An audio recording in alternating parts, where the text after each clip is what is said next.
Oi, então. É que não dá pra iluminar, mas... Tá ferrado. O quê? Nossa, mano. Descobri que foi nós. Você acha que ele não sabe, mano? Não. Claro que sabe. Você contou pra ele? Eu não contei.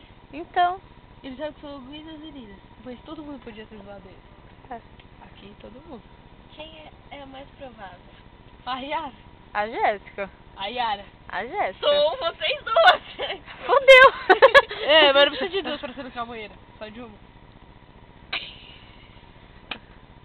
Você tava junto, então você é minha comparsa. Eu não girei chave nenhuma, eu fui lá pegar manjericão. Mas tava junto e não me impediu de... Nossa, foi na hora do cantar. manjericão ainda. Foi. Eu sei quando eu tinha sido quando eu tava tomando banho ainda. Foi na hora do manjericão. E ainda a gente chegou lá atrás do manjericão, a gente falou assim: André. André, você tá aí? É, vocês são muito idiotas, né? Lá Aí, atrás. ele não Ah. respondeu. Aí a gente falou, então não tem ninguém no banheiro, a gente trocou de idiota. É. E daí ficou trancado. É sério, meu, foi Ana. E para de filmar essa porra, porque eu tô me confessando Tá aqui. filmando? Eu tava filmando as bobices, continuei. Mas Apaga ela... aí. Pô, a brasa tá muito vermelha, tá muito quente. Só que não dá pra ver direito, só dá pra escutar. Deixa Manuela eu já tá dar numa uma vaporada. Gente, tá sem a madeira aqui embaixo, eu não consigo pôr de volta. Ai, vou. Deixa eu, tipo...